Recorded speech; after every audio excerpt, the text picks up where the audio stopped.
It's Nolan.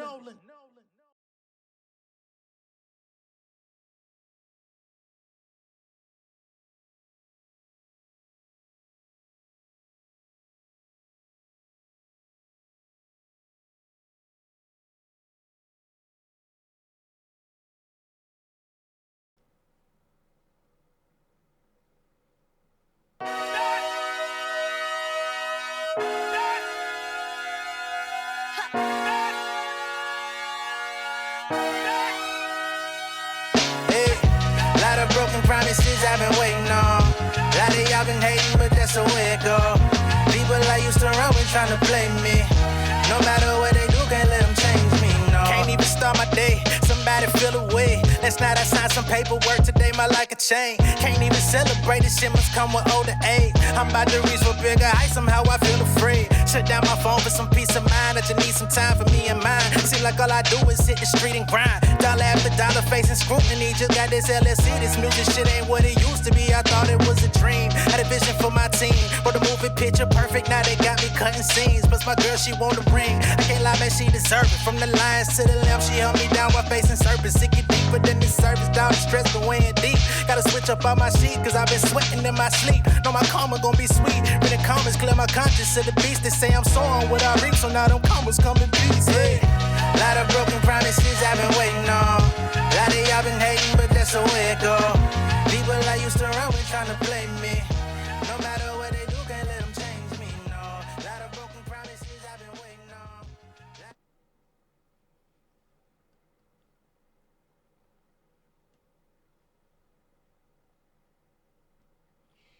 What's going on, beautiful people? It's the kid J Nolan here. Welcome back to another episode of Inside the Industry, your number one source for music and entertainment, commentary, and breakdowns. If you enjoyed the song you just heard, the song is called Broken Promises from my Southside Nolan album.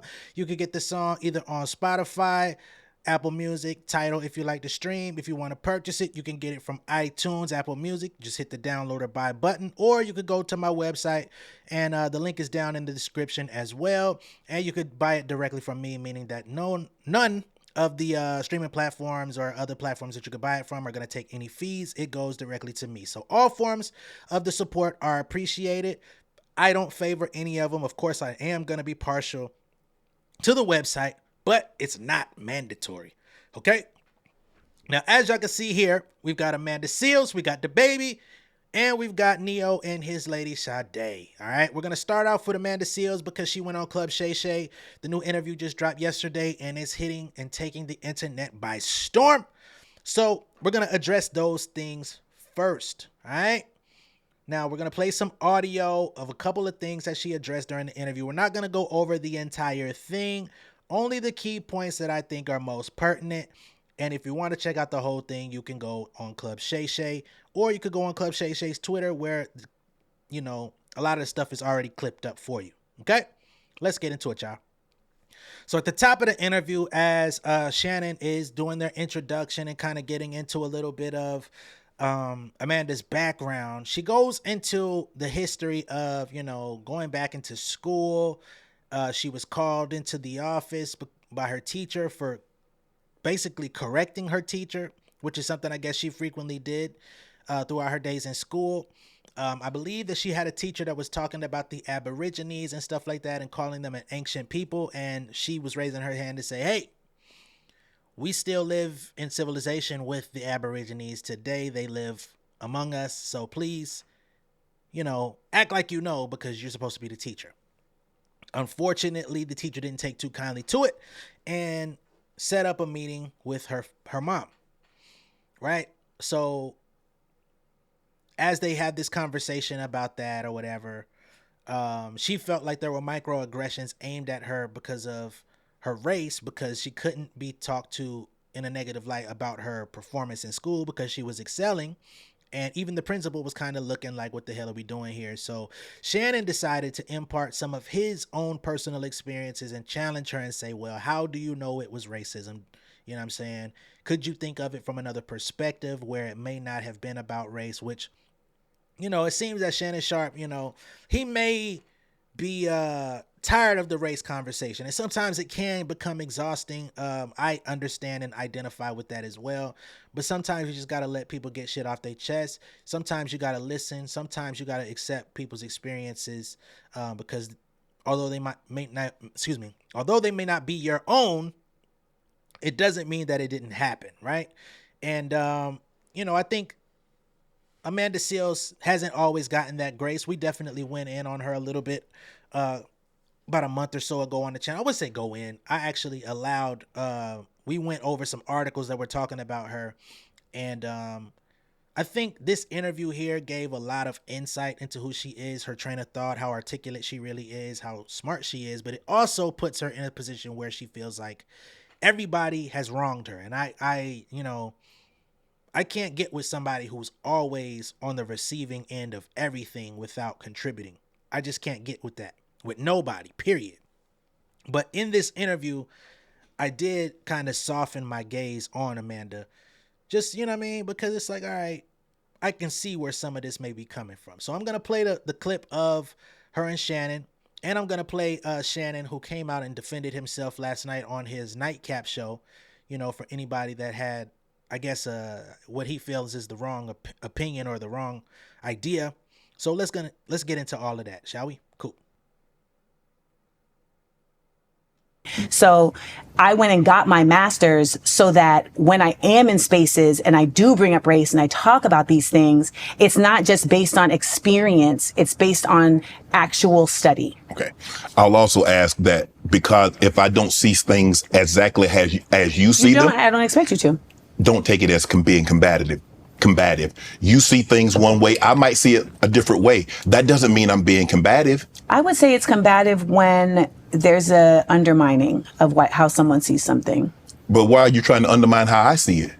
Because it's my experience. Okay, well, I'm telling you, you don't know my experience. But I'm saying, see, you take it as if I don't agree with you, I'm being combative. No, I don't. I take it as if I have an experience and you're telling me that my experience isn't what it is. No, You're telling me that my thinking somebody is racist, who I was in a classroom with for a year, that you have never met, you are emitting doubt upon that because of your own experiences. No, I was talking about the teacher and you. Right. And I said, in your I believe based on my experience, and a lot of people, is that kids correct an adult, right, no matter what society it is frowned upon. That's what I was saying. Okay. You took it as that I'm trying to minimize your experience and say, well, I'm defending her when I wasn't. Okay. I think there's something worth saying that could come off that way, and it should be something to consider. Well, see, again, you're going to consider it your way because you see things, like you said, you see things through your prism. Okay. I think it's fascinating to watch you accuse me of doing the thing that you're doing. No, it's fascinating. I think it's.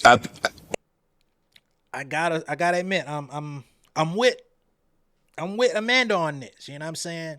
Because anytime you're immovable on somebody else's story, if you can't take into account the possibility of it happening, I mean, some shit just seems unreal, but I don't think anything that she was expressing is beyond the realm of belief or beyond the realm of possibility. I'm sure there's plenty of black children out there. Of course, she went into a primarily white school. She was excelling very well in Orlando, Florida.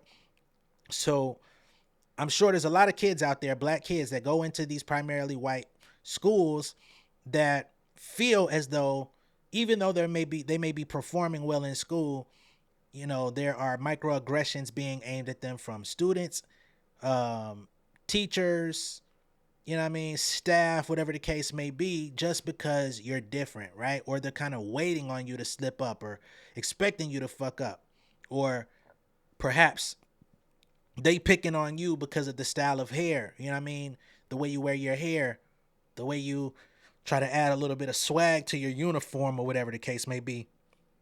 These are things that our kids go through, right? I don't know Shannon Sharpe's, experience in parenting, I'm sure if he had kids while he was in the NFL, his kids probably experienced more of what Amanda Seales did out in the world than what he experienced as a kid. So that's why I feel like he should have been a little bit more just understanding and at least open to what it was that she was saying at the bare minimum, especially as an interviewer. It's not your job to try to convince somebody of your way of thinking. You can ask the question. You could say, could it be possible that somebody meant it this way or that way? Once the person gives you their answer, even if it's not to your liking, you can kind of say, okay, I understand. Okay, I get it, right? Because that's how you took it, that's how you received it, and that's your experience. I wasn't there with you to see it for myself, so I kind of got to take your account, even though I may have formed my own opinion, right? So I think that's definitely a teachable moment for Shannon Sharpe, you know? And I saw a lot of people online that were saying that they felt like he was out of his range in this interview because of the way that he received some of the things. I'm going to try to pull up another clip to get to the root of the actual conversation, because this was in the beginning. This clip that I just played y'all actually occurred later in the interview. But I mean, to be frank, it's the gist, basically the same shit. So fuck it. We're gonna play Shannon reacting to that though. Everybody's out together. And so until she's comfortable with you, she's gonna keep that guard up. She's gonna keep the guard up. Because I asked her for a hug earlier. She's like, nah, I don't hug. I asked her, I said, give me some dap. She didn't want to give me no dap. But once I told her, I said, Amanda, this is a safe space. You can tell your story. Right. She saw it back, she paused. She's like, can I have a hug? And then she was cool. I think a lot of things that, and people like, I was trying to invalidate her experience. No, I wasn't. It's the same thing I told Monique when Monique said, I was trying to get this role and Oprah told me to go blah, blah, blah for, right. And she ended up getting the role. I said, well, Monique, did you ever think that they were looking for a black heavyset woman and you two were probably the only two in Hollywood? And she said, oh, okay, that makes sense. Right. And so when she said the white lady had her teacher, I said, Amanda, did it ever cross your mind that, I don't know where you from, but where I grew up, Ocho, kids never corrected a parent or an adult. Corrected? Yes. And that's what I said. I said, Amanda, did you think maybe because you were a child, even though you were right, the mere fact that a child corrected an adult. Now, maybe in today's time, that's fine. Maybe where in some places you grew up. But I don't ever remember being in a situation, a child couldn't even interrupt an adult conversation. You couldn't pull on your parents or your grandparents' leg and say, hey. I'm like, huh? No. So that's what I was saying. I said, maybe Amanda, it wasn't racism. Maybe it was the fact that a child was correcting an adult. But that was her experience. That's what, and like I said, I mean, that's how she felt about it. Now, to Shannon Sharpe's point, I will say I have a very similar experience to Amanda, but it wasn't in a white setting, right? So when I was a kid, I started school, I was in California, in the Bay Area, right? I won't go too much detail about all that, but that's where I started school. I was getting a lot of information, and I'll just go ahead and say the California school system was definitely a bit more advanced than the Georgia school system, right? So I was in this little program. It got me Head Start, whatever they call it. I was reading and stuff before pre-K and whatnot. So as I elevated, and then I came to Georgia, back to Georgia anyway, Atlanta area, during my third grade year. And I was killing them classes, man. You know what I'm saying? Or that class where we did all the subjects. But I had this teacher, she was country as the fuck. You know what I mean? Like, and I was still kind of moving on California wave, because that's where I learned my speech patterns at first. That's where I was, you know what I mean? I was around a diverse crowd. I had white friends, I had Hispanic friends, had black friends, the whole nine, Asian friends, whatever.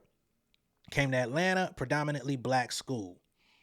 And my teacher, like I said, she was old school. She was country as the fuck. And I used to actually correct her based on her phonetics, on how I was hearing her speak. I'm like, the way you said that don't line up with the way I'm reading it in my motherfucking textbook. And we used to kind of go at it. And I feel like she kind of put the target on my ass. Not so much of like being malicious, but she definitely put an extra target on my ass when it came time to do like a spelling bee. I vividly remember that she cheated me out of a spelling bee. I ain't gonna act like I'm holding on to the shit to this day. Maybe I am. I'm just saying, she purposefully pronounced a word in her country ass dialect, and that shit threw me off on how to spell that shit. But, you know, just to prove what Shannon is saying, of course, here in the South, my little 7-8-year-old Jay, ha ha ha. You know what I'm saying? She like, simmer the fuck down, boy. You ain't gonna, your little uppity ass ain't gonna be out here correcting me in front of these other 20 students. So I get where you're coming from, but that's not everybody's experience, and you gotta at least be willing and able to comprehend that that may not be the same in other settings, right? If she had something against me, which was just natural, or for me, I can only imagine what a white teacher in a predominantly white school would think about this little smart ass little black girl that thinks she gonna correct your ass about the Aborigines and shit. Yeah, I can see that being an issue, right? Especially if you're interrupting and, you know, consistently trying to find error, or in her estimation, the teacher always trying to find error on what they're saying. It could become a nuisance to the class. It could become a nuisance to the teaching process. But Amanda didn't know better. She just knew whatever it is that you're talking about. You clearly don't know as much of it as you think. Cool, right? So then we move on past that, and the big subject at hand is the Issa Rae conflict, right?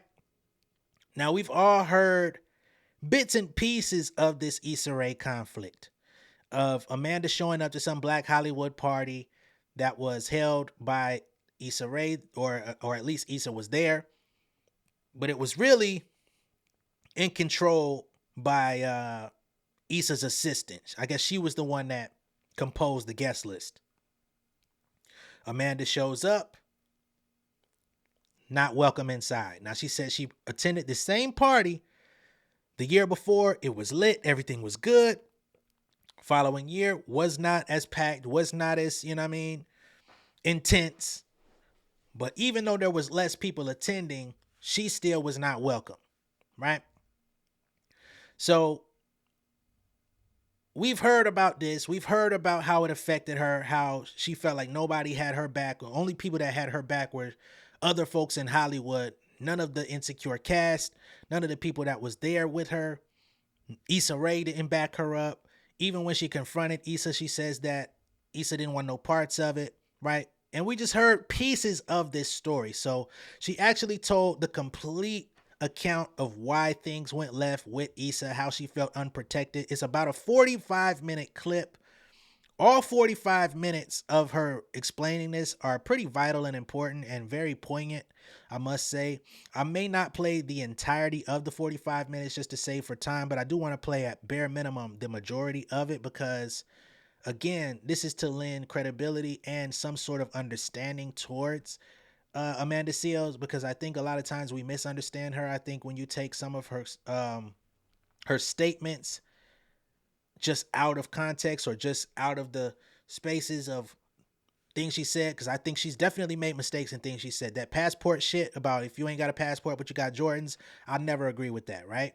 The incident where she put that story out about what's that guy named Myron Rolle, about the people he allegedly SA'd or was very sexually aggressive with, and it was proven that that shit was bullshit. Can't go with that, you know what I mean? And I think sometimes when she takes on this activist role, the thing about an activist is you put yourself at risk at the helm of other people. You butt your nose into shit that didn't have nothing to do with you, but then you kind of take over the conversation. That's the thing that makes it bad, right? It's not that you're supporting people, it's that you can take over the conversation and make their issue your issue, and you become louder than them about their shit. So you become a target, and if there's any inconsistencies, if there's any problems with what it is that you're saying, you're going to get your ass cast down, right? So this is why I think a lot of times Amanda Seales takes the brunt of damage, because she wants to be at the tip of the conversation. She wants to be the knowledgeable one. She talked about having the African-American studies and the major in hip hop and all of this different type of stuff. So she feels like she's educated on everything. But sometimes it's worth noting, I don't know everything. This is what I've heard. And sometimes it's best to wait some things out rather than to attack them. Just in some scenarios, it's hard to choose when and where to do those things, but that's why you get paid. That's why you get the notoriety. That's why you get the respect and love and adoration of your culture, if you know how to walk that line finally. Which is also why a lot of times I be saying, fuck the culture, because you're going to put your neck out for some of these motherfuckers, and you're going to find yourself in the chokey like Matilda. You're going to find your ass like Quasimodo out this bitch, about to get your ass served to the executioner. So I'm going to go ahead and start this thing up, and when I feel like it's relevant to cut it off, I'll cut it off, all right? I remember my really good friend, my Ace Boone Coon, she used to hear me tell stories. And she would be like, and she revealed this later. She was like, I would say to myself, nah, she must be leaving something out. There's no way this could have happened this way. Right. She must be leaving something out. Until I got kicked out that Emmys party. What'd you do to get kicked out the Emmys party? Damn, we can't take you nowhere. What'd you do? I go to a lot of places because I'm lovable and people like me and I'm delightful. I am delightful. What did you do? I arrived. Okay, you arrived. Okay, you're inside. No, so here's how it went. So because Hollywood is just so inundated with whiteness, there was this conglomeration of folks that came together to say, you know what, we're going to have a Black Emmys party. Because, have you been to the Emmys parties? I've never been to an Emmys party. So, they're just, they're just very blah. It's just a bunch of people sitting around like, am I right? Yeah. Am I right? Oh, my God. Kirsten. That's the vibe. Yeah. But, when we party, we want to have a little bit more fun to it. Call D nice. So... What up, Derek? So, in 2018 was the first one where they had a Black Emmys party. Mm-hmm. So basically, it's like everybody who done been to all them other parties. Come in this one. Yes. And I went to that party with Jill Scott. And one of the people that planned that party was Issa Rae's publicist, Vanessa Anderson. So she was one of the planners of the party. But there's a bunch of people involved in planning this party. Correct. So I show up with Jill, and Jill's manager was like, hey, can we... And I remember hearing Vanessa go like, oh, come on, Amanda. Mind you, I'm like, I don't know what I'm doing wrong right here. Right. I'm just standing with Jill Scott. Right. But nonetheless, we came to the party. We had a great time. So... and I said to Issa, I don't know what's going on with your publicist, but she got something wrong. She got a problem with me. And she was like, that's between y'all. Okay. I said, well, it's not really between y'all because I don't have a problem with her. Right. But she seems to have a problem with me. And she was like, that's none of my business. Okay. So now next year is 2019. And it was interesting because in 2018, it was packed like a dick in front of that place. In 2019, there was nobody there. But I was at the HBO party, and every Black person I saw, I would tell them, make sure you go to the Black Emmys party because I am about creating community and I want us to be together. Right. So I pull up with my homegirl, Kathia, and Kendrick Sampson, who's on Insecure. You know the show where I don't have any friends? Yeah. So I pull up with Kendrick Sampson. So we get to the door, and I learned later that she just is white passing, but this is a Mexican girl, but she looked like a white girl. Mm-hmm. Okay? So she at the door for the Emmys. For what kind of party? Emmys Black Party. There you go. So she tells us, you can go in, you can't go in. Now I think she's talking to my friend because my friend is a realtor. Right. And she says, no, you can't go in. And I said, well, why can't I go in? She says, you're just on the list to not be able to go in. Now, I had also been invited to this party directly by Jesse Williams. Right. So Jesse Williams had texted me and said, please come to the Black Emmys party. Right. Okay? So I'm like, all right, I'm gonna come to the Black Emmys party. Yeah, of course. Like, that's what I am about. So I come to the party and I'm like, okay, why am I not being let in? Kendrick says, I'm gonna go look. I'm gonna go look around and see why you're not being let in.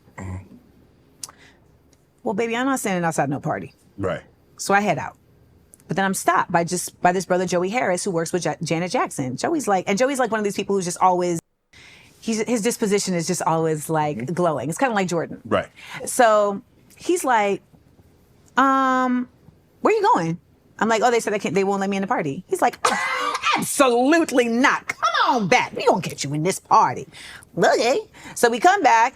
And so this is an example of someone trying to protect and look out, right? So he brings me back and he's like, why are you not letting her in the party? By the way, at this time, I'm hosting Bring the Funny on NBC. Right.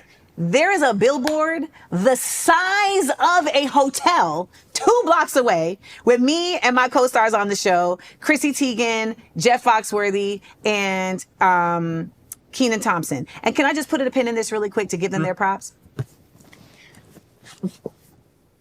I had a real hard time on Insecure, and I'll get to that, but being on this show was so affirming because everyone there was so just happy to be happy.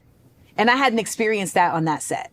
Like, from the showrunner to the writers to my stage manager, Roger, to my co-stars, like, I just got to be myself. Right. And it really let me know it's not you, it's the environment. And I don't get to talk enough about like the positive shit because people are always so attracted to the negative. Yeah. I think this is interesting to interject. So she's saying, while there's such a negative connotation around her, there's such a negative imagery that's associated with her and the cast and crew of Insecure, right? And let's be honest, a lot of people hold their vision of her based on that particular crew, myself included to a degree. She's saying while she was on the other show, Bring the Funny, there was a totally different vibe, right? Which I can definitely understand. I mean, when you talk about Kenan Thompson, you know, and people like that, it's a different level of blackness. Not to say that they're, you know, not black, because I would never do that, but it's a different level of consciousness, different thought process, different style of comedy, different everything. So I could see where she may get along more so with that cast rather than the Insecure cast. And that's not a knock to the Insecure cast or a knock to the Bring the Funny folks. I can just see the juxtaposition that she finds herself in where she's gelling with them more. The chemistry is better. And there's less confusion and, for lack of a better word, dick swinging around backstage and on set. So I just wanted to throw that out there. Make sure everybody's catching this. I'm going to let her continue. But I remember day one, Chrissy Teigen, we had to do rehearsals for the first day, and they had me in these stilettos, Shannon. Oh my God. Like, I would have had to go in the whirlpool. Yes, the feet were crying. And I had an injury from these fucking stilettos.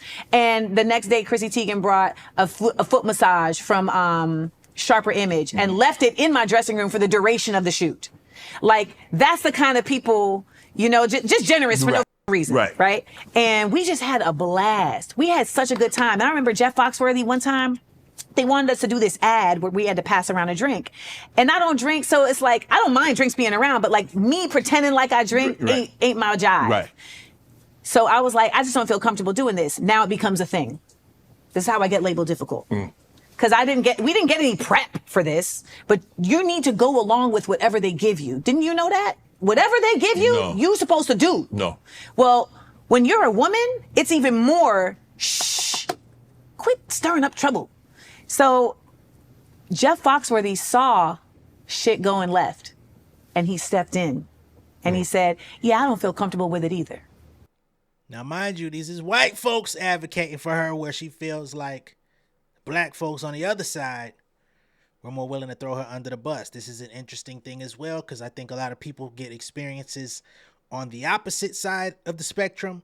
So it's very interesting to me. Wow.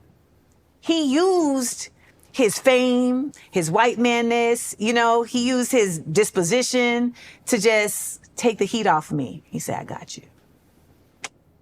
To this day, I really want to do a show with Jeff Foxworthy. We would just like fish and talk shit. Like that's a goal I want to do. So let me know if you want to produce it. You ever been fishing? I've been present while someone is fishing, but I have not been given a rod. So you hadn't had a rod or a pole in your hand. So but I have dated men from the South. I have been present and had crappie cooked for me. Yes. Oh, okay. So yes. So I think you'd be more of a shore fisherman, you know, on the land. I can't be in the boat. I'm generally asking. Yeah, but I'm saying we go Oh, baby it's a step. Yeah, we go baby step. Yeah. It's harder in the boat than on the land. Yeah, probably so. Really? Crappie. I am I hyperfixate, so I know a lot about a lot of things because I become immersed. So you say you because I'm in the middle of a story and sometimes I veer off, but I always come back. Because I want to make sure we get to your insecure role. So I just wanted to shout that out because Bring the Funny was a beautiful experience and it was super duper dope. So when we're here and Joey Harris is trying to get me in this party, the white girl says again, the white passing girl says again, yeah, no, she can't come to the party. So Joey's like, let me go inside and figure out what's going on. Again, I'm not about to stand out here. Right. So I start to walk away again, and now Elijah Kelly comes out. He's like, hey, where you going? I said, they not trying to let me in this party that I was invited to. Right. By Jesse Williams. Did you attempt to call Jesse? Did I attempt to call Jesse? I texted him. Okay. But he's in a party. Right. You know, so I texted him. So then Elijah is like, well, I'm one of the planners of the party. So they can't stop they can't stop me from bringing you in. Right. So he starts to bring me in and homegirl grabs my arm. But I remember when I told you I've been a New Yorker since I was 12? So I had to shake that off. Yeah. Loose me. Yeah. Crazy. So we go in the party and I go and sit down. No, sorry. I go in the party, I go by the bar. My homegirl goes to the bathroom. I'm standing by the bar and a security guard approaches me. A security guard your size approaches me and says, hey, I'm gonna have to ask you to leave. And I said, well, why do I need to leave? And he said, because you're being asked to leave. I said, well, who's asking me to leave? He said, well, let me go find out. Well, why did he ask? Well, I mean, you came and say something there. I ain't gonna lie to y'all, man. I don't give a fuck what party going on. Motherfucker tell me once I can't come in. I don't give a fuck about none of the other niggas I know that's going in there. Hey, man, they said I can't be here. Or I'm gonna come up with some bullshit. Hey, man, you know, I think my foot broke. But I handle it myself, okay? Don't worry about me. Go have a good time, man. Like, I think my shit done swell up like Jeezy.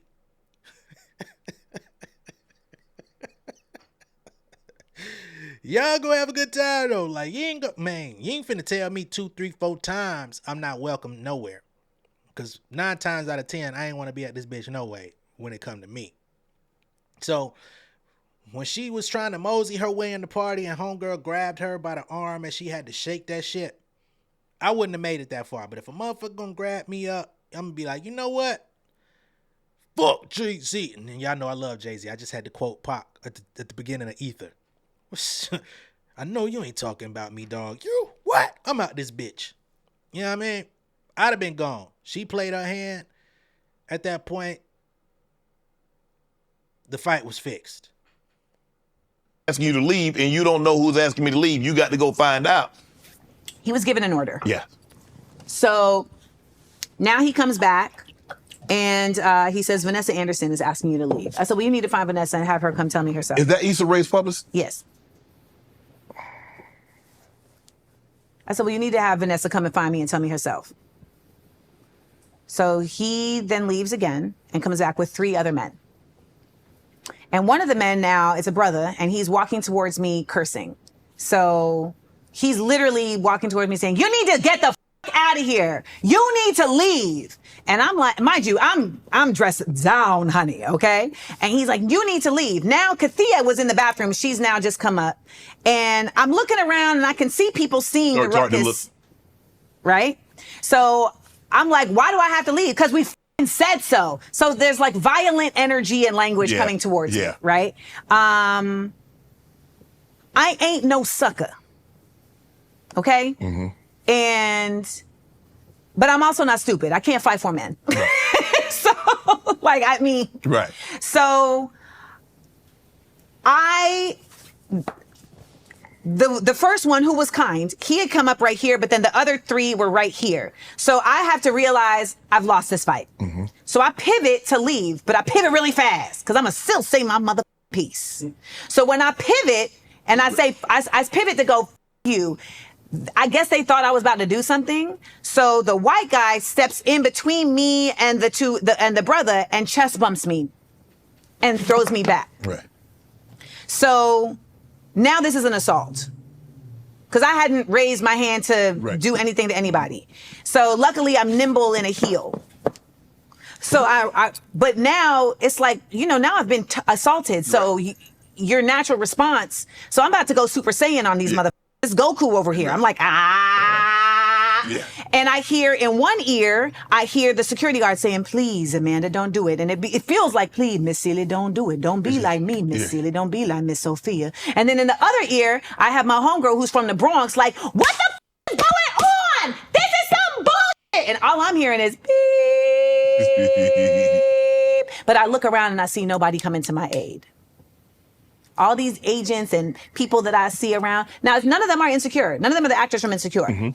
But there's people whose faces I still remember. And they will not get a hug in a party either. I just refused somebody a hug the other day for this. And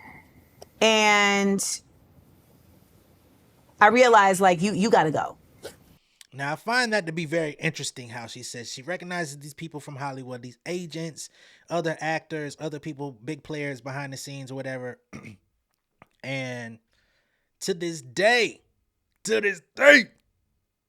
she's still out here, you know what I mean, holding on to that. And I don't find it bad that she's holding on to it. But now I just find it interesting that the tables have turned, cooler heads have prevailed, and now motherfuckers want to come up to you and act like everything all peachy keen, come up and shake your hand, give you a hug and all this type of shit. But it's like, you don't really fuck with me, man.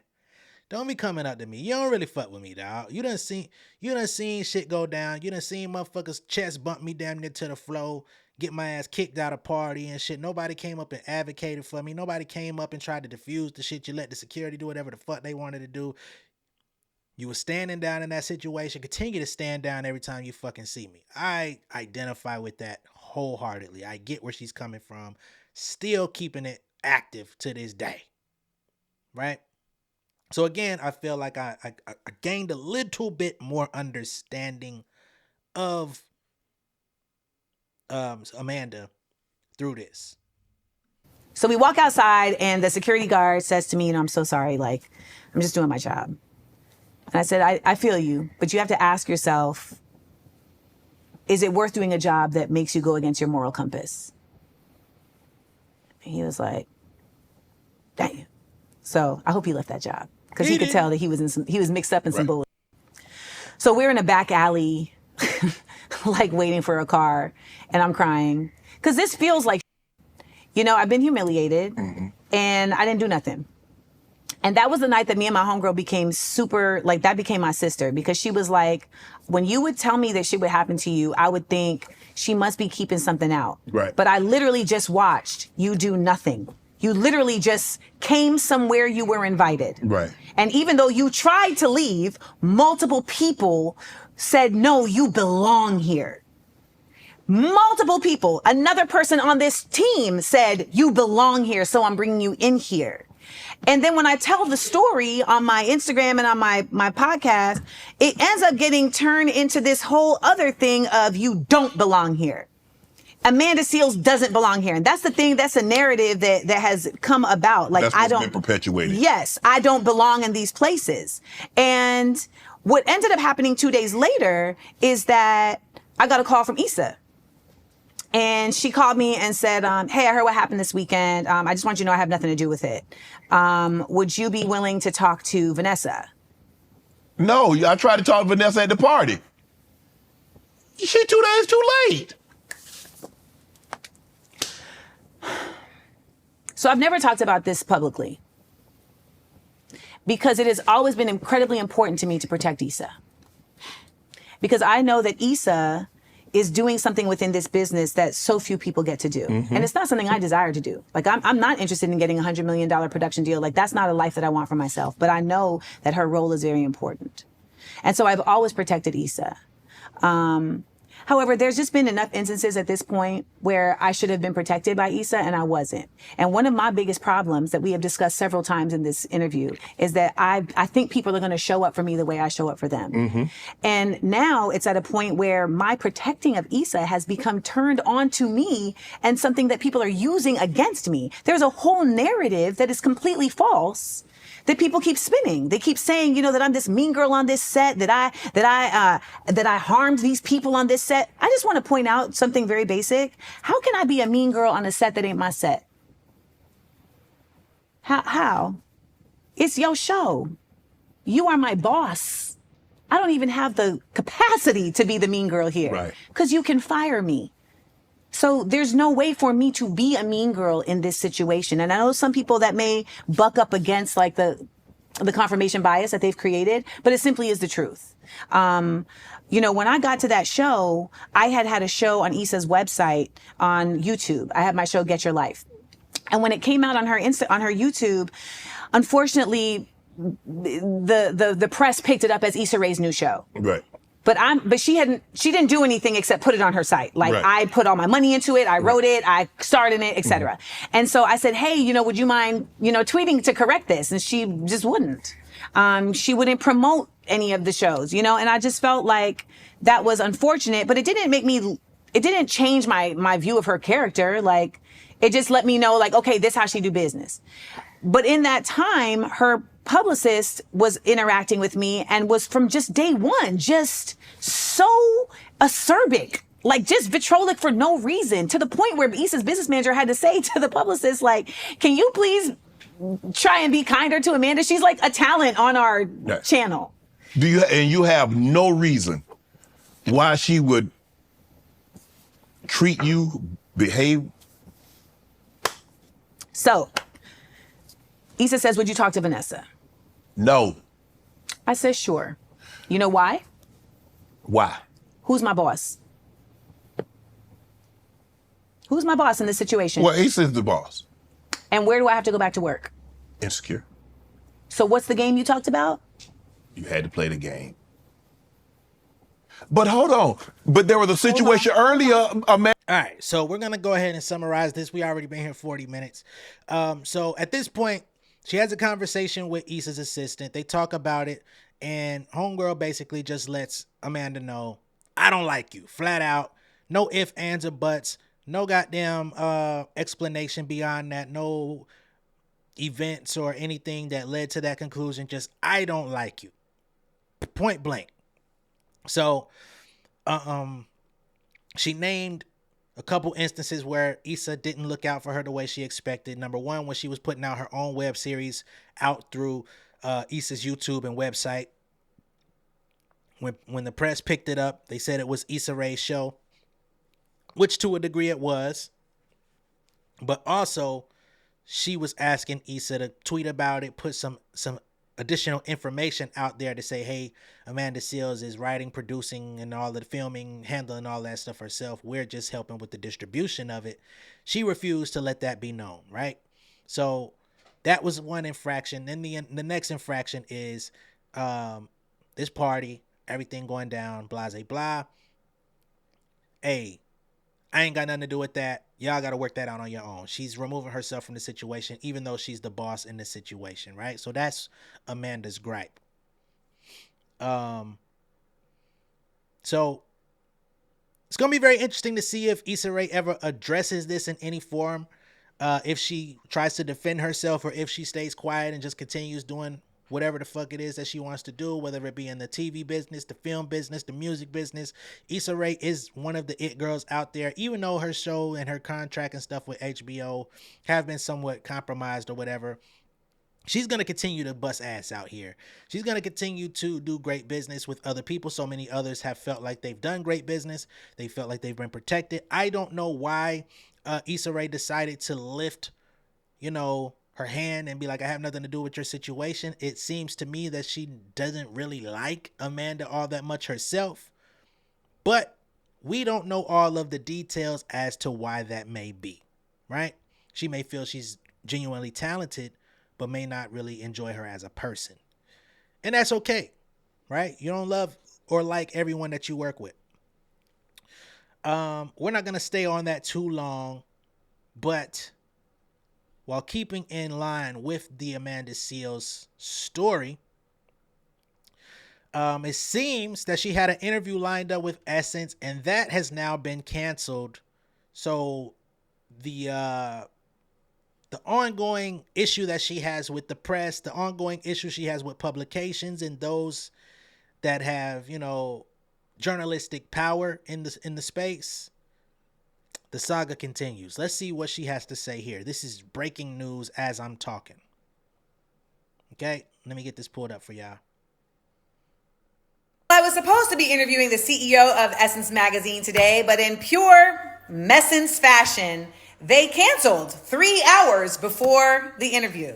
Yes, even though I invited her to my home. So that is not going to stop me from still doing the episode of Small Doses Podcast, Side Effects of Clearing the Air, and also giving some insight into how we got into this quandary. So if you'd like to be there while I record the interview live, then you can join my Patreon. I'll be recording at 2:30 Pacific. You can go to Patreon, Amanda Seales. The link is in the bio. And you can join as I give some insight into how did we get here? Because nobody is supposed to be here. Whoa. All right. So not only, so it wasn't a lined up interview for Amanda to be on their platform. She had the CEO of Essence lined up to be on her platform. And the motherfucker said, I ain't coming. Which, damn, I invite you to my home to do this shit. There must have been some nice line of communication there. Motherfucker said, fuck this shit. I don't want to come to your goddamn house. We ain't never gonna do this. We ain't never gonna get no straightening.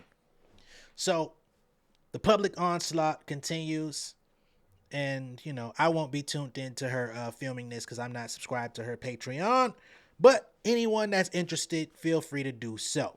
We're gonna move right along with the show because we've got a couple other things to tackle this evening. All right, so there's a clip circulating online of DaBaby where he's talking about this whole ongoing beef battle, whatever you want to call it in hip hop right now. He's kind of talking about the J. Cole apology to Kendrick Lamar. I know all my J. Cole fans is like, God damn, everybody gotta kick the dead horse. Lace up your shoes, put some cleats on. We're gonna keep kicking that motherfucker, okay? At least till May 1st. Now, after May 1st, I might throw the white flag and say it's okay. All right, man. We can stop talking about it, but the wound is still fresh, and it don't need to be healed just yet. All right, let's see what DaBaby had to say. There's supposedly a well-known lyricist that called him and suggested that they do a public beef battle themselves, even though they have no issue, no animosity, no nothing towards each other. Somebody wanted to capitalize off of this situation. There's people online that do believe that this phone call was made by Joyner Lucas, because a couple weeks ago when this battle jumped off, when Kendrick said, fuck the big three, nigga, it's just big me, some other shit was going on. He was out here looking for somebody to battle. He was looking for somebody in the industry to say anything to him so that he could go in the booth and put out a diss record on somebody. He was energized. Unfortunately, all of that energy must have gone right into the freezer with the rest of the batteries because he never got that challenge. So here's DaBaby talking about this, just to let it be known that niggas are currently looking for anyone and everyone to start a battle with so they could get in on this publicity train. Yeah, it was much more of a sport within the business. You know what I'm saying? I would like all rappers to have the WWE mentality. Yeah, somebody calls him up on the side, like, let's do this thing. Because listen, I don't want to speak for y'all, but you want to focus on the craft. You don't really want to get into all that up. Exactly. Right. But if people think we're gonna get into it, let's have a conversation. Yeah, let's do it. And let's get it cracking. You say something, let me hear it first. I like that. Just don't say this line. And we just go back and forth. Boom, boom, boom. It's crazy you said that. So look, it's like 2 days after the situation took place. This before J. Cole apologized, matter of fact. I got a call, I won't say from who, I got a call from a certain rapper. It's like a lyricist too, like a lyricist, you know what I'm saying? I'm sure y'all know him if I said his name, 1,000% y'all know him, right? And I got a text from him. He shot me a text, he like, yo, he like, hit me, you gonna like this. He like, hit me, you gonna like this. I called him, I'm like, what up? He like, what's up with it, how you feeling? I'm good, what's up with it? He like, you wanna go up? How you feeling? You wanna go up? I'm like, what's up? Talk to me. He say, man, all the back and forth between J. Cole and Kendrick got me fired up. Bruh, I feel like we should diss each other. You know, we cool behind closed doors. We should diss each other. That should have go. You know what I'm saying? And we cool, we know we cool, but bruh, I just feel like it'll just go crazy and yada, yada, yada. And I told him, I kind of like, you know what I'm saying, responded like the same way. I told him, I'm like, look, I'm like, I know for a fact what that'll do, right? But I'm like, at the same time, it's a little more personal with me. Like, I wouldn't not about to say certain things about you if I don't really feel a certain way about you. You get what I'm saying? And I told him, I said, that's out of respect for you. You get what I'm saying? I'm like, cause it's, you know, it can go either which way. Like with me, like you like, you don't really want the smoke. It wasn't even that what I was telling him, even though I feel like don't nobody want that. And see, this beat done made this me. I'm playing. But nah, like it ain't, and it definitely wasn't like on no rap. It's just that like, to me, like dissing somebody is like, and that's why like immediately when you get into the rap, I'm like, nah, not me, because like I can't see you a person like finding every which way to you get what I'm saying, the belittle me, make me feel some type of way, offend me, and then we still coexist on a respectable level. Yeah, you gotta disrespect me. Yeah. You got to, and I gotta disrespect you, and I'm not gonna disrespect nobody that I got respect for. Like, you get what I'm saying? Because of what come with it on my end, from my world, from the cloth I'm cut from. You get what I'm saying? I told him, I'm just like, nah. I said, I appreciate you thinking about me, reaching out. You know what I'm saying? I appreciate it, but nah, bro, like, out of respect for you, like, I'm gonna pass on that. All right. So that makes a lot of sense coming from DaBaby, because we know he like to put the pause on people. So you say the wrong thing in his direction, he gonna be trying to come to your show, find out where your trailer at, find out where your tour bus on the way to. He gonna divert his plans, which he probably ain't got too many going on anyway, being that he was on that 20v1 shit. But, you know, you say the wrong thing to him, he gonna be trying to find out where you at, put the pause on your ass. Might break his hand punching on somebody else. But the more I listen to that actual interaction that he described, I 1,000% believe it's Joyner Lucas. Oh my God. Now, some of y'all may or may not remember, especially for those of y'all that didn't really know who he was when I talked about the whole Ashanti thing. But him and Tory Lanez during the pandemic, or right before the pandemic, I can't remember exactly, but it was around that same time, 2019, 2020-ish. They had a back and forth where they dissed each other on a couple records. And, you know, they was going in on each other, like fast rap, slow rap, this rap, that rap, a lot of hairpiece talk. You look like this, you a bitch, I fucked your chick. And it was going all the way with it, right? But behind the scenes, it was orchestrated by them the entire time. So while people were listening to it and doing the oohs and the ahs and trying to see what was going to come next, who was going to drop next, all this stuff, they were having conversations behind the scenes and on Instagram lives and stuff like that, where it was still remaining friendly. They were still saying, bro, you can't fuck with me, da-da-da-da-da. You can't, nigga, that shit you dropped was whack. That shit wasn't strong enough. You gotta come a little better than that. But it was all orchestrated from the jump, right? It was a way to get both fan bases energized, get them going. It was definitely WWE energy. I think they ended up doing a collab afterwards, so those two fan bases were able to like come together even more. So it sounds like the same exact type of plan, especially in the midst of all of this stuff going on. We see Chris Brown and Quavo going. We seeing other folks coming out and going. We see other people that are unassociated with the situation jumping in, doing blanket disses and stuff like that. 3D Nati, Simba. Niggas just want to get in on the smoke because it brings publicity to you. And if you got the right amount of talent, you got the right amount of swag, you got all the ingredients, you know, you can open yourself up to a whole brand new range of fans that just say, man, I love that fucking verse. That shit was hard, or that song.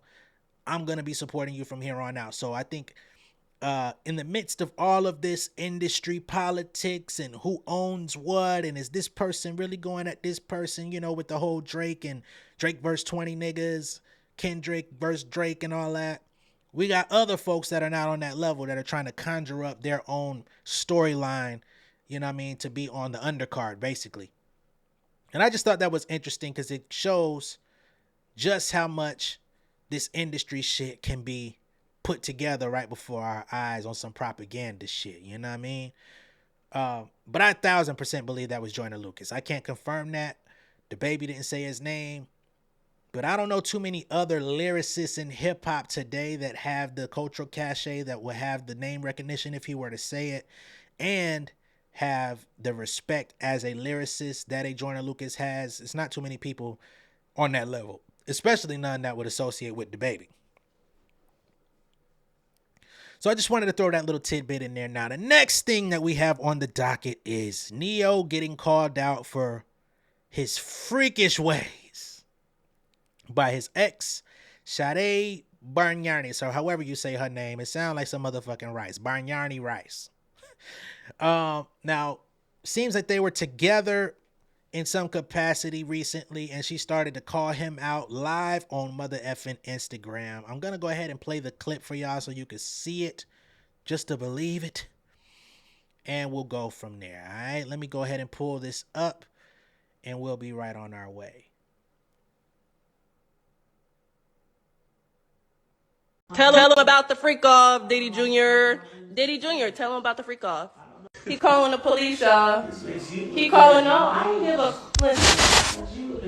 No, you know what you did. You body slammed on the floor. Come on, police. Tell him the real you. Tell him the real you. Tell him the real you. Tell him the real you. And why we're here today.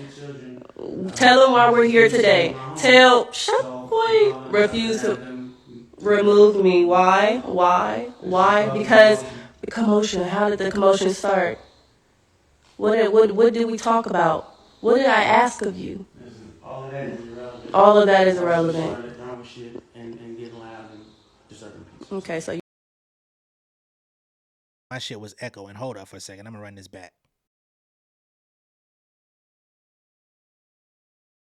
boy refuse to remove me. Why?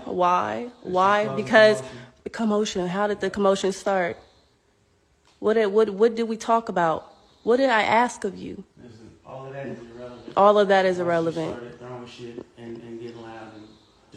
Okay, so you calling the police like a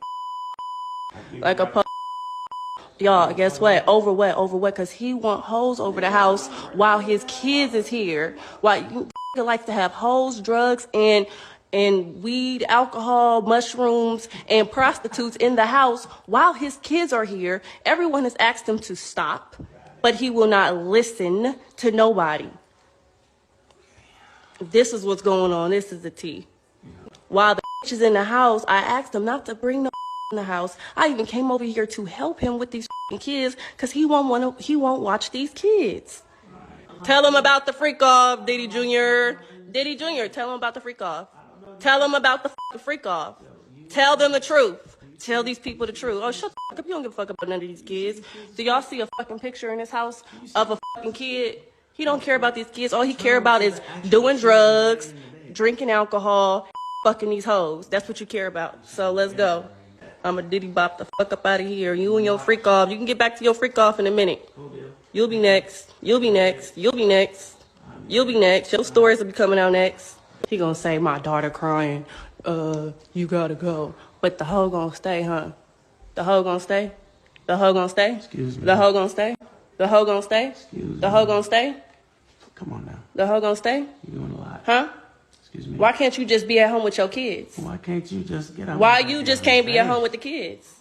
Excuse me. Why you can't be at home with the kids? Is that hard for you to lay in the bed and lay down with your kids? No, I've done it before. No, you don't do it. That's the problem. That's why I'm here, and you know that. And you know that. And you know that, though. And you know that. And you know that. I'm on that. Shut up. Shut up. Shut your up. Man, shut your up. Shut your Take care of your kids and shut the bitch. Shut the fuck up. Mr. Clean. Please stop playing with me before I slap the shit out of you. Yo, you slap the shit out of me. No, shut your up. Shut your, yeah, I know I'm gonna go to jail with you. That's why I'm staying far away from you. The police. Shut your up. Pussy hoe. What am I supposed to do? Fight you? Fuck out of here. You already did that. Yeah, I did that. Yeah, exactly. Yeah. Shut up.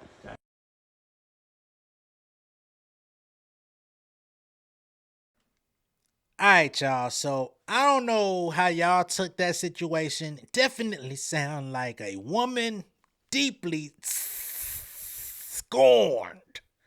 I had to put the heat on that motherfucker because she definitely got branded. You know what I'm saying?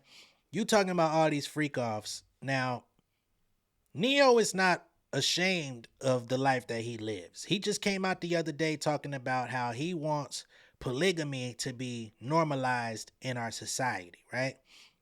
He says, I feel like in the realm of love and romance, you should let people do whatever the hell they want to do. Can't see how it's hurting anybody. You know what I'm saying? The reporter then asked him, matter of fact, hold on. The reporter then asked him why he didn't write songs about dating multiple women, noting that his music often focuses on praising one lady at a time. He says, I've never been in a situation like this. This is the first time. I don't force it when it comes to music. It happens naturally and organically. Now, that's a motherfucking lie. You've been cheating for goddamn 20 years. But maybe this is the first time that he's been in an open two-woman relationship where they know about each other at the same time and they rolling all the way with the tree. You know what I'm saying? All three of y'all. You know? Later, when asked if he would recommend his relationship lifestyle, he says, no, I don't recommend anything to anybody. What works for me might not work for you. So he is effectively on his Akon and Young Jeezy, trying to take it easy. That's the only way to go. Watch out for your feet, my nigga. You don't want to be like Jeezy. Now, what I find interesting in this video that we just played of this lady, was I tripping or was she finding herself very comfortable back on that bed? She talking all this shit, I'ma hit you upside the head, why you can't just be here with your kids? This nigga playing the game, you sitting on the bed, getting real comfy, missing the days when you was able to be up in that bed and just be... You know what I'm saying? Ain't have a worry in the world. You was able to get cozy on that bed while he was playing the game. And he was playing a whole different game the whole time. Not to make fun of you for getting cheated on, but it seemed like you want to get back in the nest. Right? Now, I don't know what your kids told you. Maybe they did tell you that he be having hoes over the house, that he be having drugs and all this type of stuff. That is very much in the realms of possibility. I don't know Neyo. The image that he portrays of himself out in the public seems to be very much different from that of his private life. But it doesn't feel like you really got an issue with his lifestyle. It feels like you want in on it. To me, personally, when I saw that video, when I saw the level of antagonizing that she was putting upon this man, it felt like she was just asking, screaming in so many words, why won't you just take me back? You got all these hoes around here. You're doing shrooms. You're doing this. You're doing that.